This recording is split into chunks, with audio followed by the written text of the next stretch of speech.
Welcome to the deep dive. We're jumping straight into something really insightful today, based on some material you shared with us, excerpts from a podcast and chill transcript on the Learn English podcast YouTube channel. It's all about victim mentality. That's right. And, the main idea right from the start is that feeling like a victim, it isn't just about the bad stuff that happens. We all face challenges. It's more about the story you keep telling yourself about those challenges. Narrative. Exactly, that narrative. And that's actually where the power to change things really lies. So in this deep dive, we'll unpack the signs of this mindset, maybe where it comes from, the impact it has, and crucially, some practical ways to start reshaping that story. Absolutely, because let's be honest, life throws curveballs, right? We all have moments where things feel tough. For sure. But what we're digging into today using the source material is when that temporary feeling kind of hardens into like a default setting, your go-to way of thinking. So let's get into it. What exactly is a victim mentality? Okay, so at its core, it's this belief, often quite deep-seated, that the bad things happening in your life are, well, mostly caused by things outside of you, things you can't control. Like the world's out to get you kind of thing. Yeah, that kind of feeling. The deck is stacked against you. And the transcript you sent points out, look, a lot of people can relate to this feeling, especially, after big setbacks, losing a job, a relationship ending. Right, those times when you feel completely powerless, like you're just being dragged along by events. But the transcript makes a really key distinction there, doesn't it? It really does. Mm. Feeling that way sometimes. Totally normal. Human, even. Mm. The issue, the real problem, is when it becomes your main way of seeing the world, your default explanation for, well, everything. Okay, so it's not the bad event itself, it's the filter you constantly view things through, the reaction pattern. Precisely. It shifts from just, like, a temporary feeling to your fundamental outlook on life. Got it. So if it's about this consistent lens, what are the clues? What signs might suggest someone, maybe even, ourselves, is operating from this mindset, according to the source? Yeah, the transcript lays out a few key indicators pretty clearly. One big one is constantly shifting blame.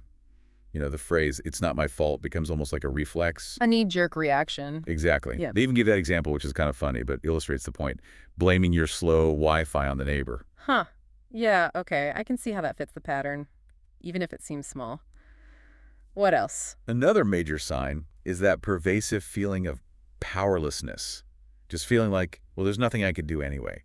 It's sort of the extreme end of just shrugging and saying, it is what it is. Right, like being totally resigned to the situation, even if maybe there is something you could do. Precisely. And it's interesting how that feeling can just seep into everything. Mm-hmm. The transcript also mentions another big one, constantly comparing yourself to others. Oh, the comparison trap. Yeah, and always feeling like you got the short end of the stick. Everyone else has it better. Why me? Mm-hmm. That kind of loop. Especially like with social media feeding those comparisons constantly. Yeah. Scrolling through everyone else's perfect life pictures, that can definitely make you feel like you drew the short straw. It's such an easy trap. And the transcript really stresses these signs. They're not just minor things. They're kind of like warning lights, suggesting it might be time to check your perspective. Okay. So, recognizing the signs is step one. But why do people fall into this way of thinking? It's not like anyone wakes up and decides, I want to feel powerless today. What are the roots here? That's a great question. And yeah, nobody chooses it consciously. The transcript highlights a few common contributing factors.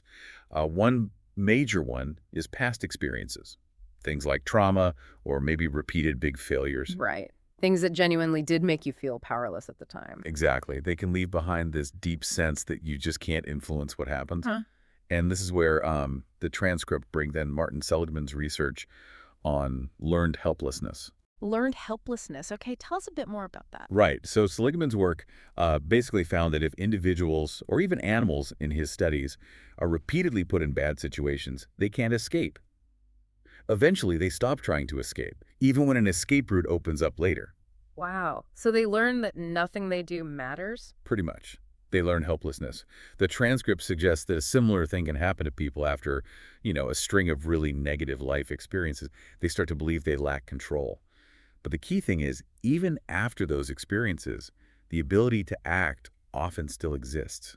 It's the belief in that ability that gets damaged. That makes a disturbing amount of sense. If you keep hitting walls, you might eventually just stop trying to find a door. What else contributes? Another really interesting point from the transcript is how sometimes society itself can accidentally reinforce this victim identity. How? Well, think about the reactions people often get when they seem like a victim.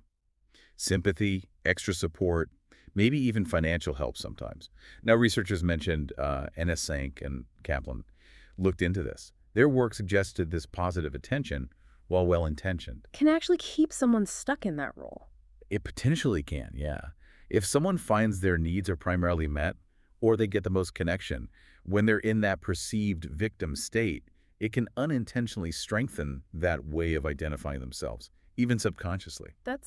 Yeah, that's a tricky one because offering support feels like the right human thing to do. It absolutely is. It's not about stopping support. It's just understanding this potential dynamic, that the reinforcement might inadvertently perpetuate the mindset. Okay, a very nuanced point. What was the third root cause mentioned? The third one they talked about is developing what's called a victim lens. Imagine putting on glasses that filter everything negatively. So you only see things that confirm your belief that things are bad for you? Pretty much. You selectively notice the negative stuff, the setbacks, the unfairness, and you tend to ignore or downplay anything positive or any opportunity. It becomes like confirmation bias, but for negativity about your own life. That sounds like a really tough cycle to break. Constantly looking for proof that the world is against you. It is a self-fulfilling prophecy in a way.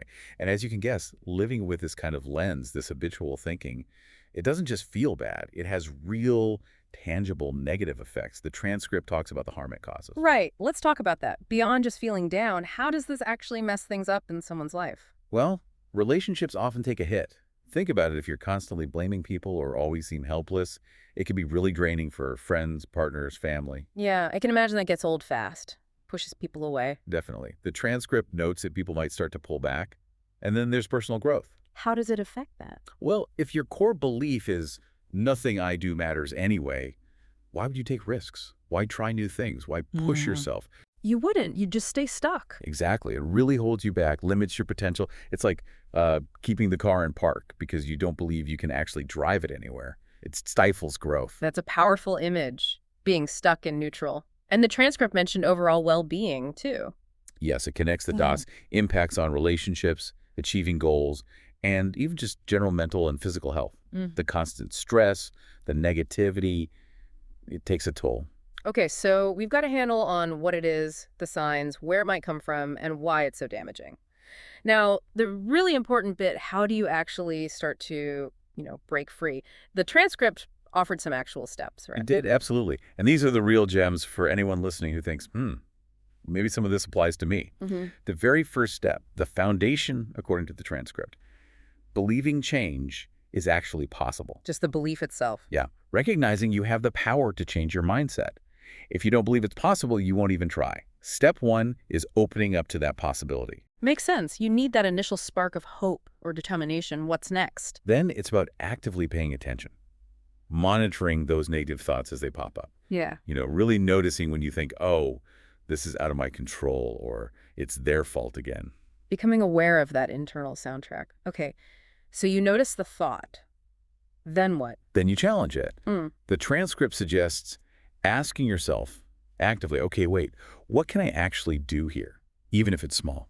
Shifting from I can't to what can I? Exactly. And this links back to that research I mentioned earlier by Judge and Bano, showing how much believing you have personal control impacts your life outcomes. Yeah. It's about consciously looking for your agency, your bit of control in the situation. It's like grabbing the steering wheel, even if you can only turn it a little bit at first. Taking the wheel. I like that. It feels active, not passive. What else helps? Starting small is key. The transcript really emphasizes this.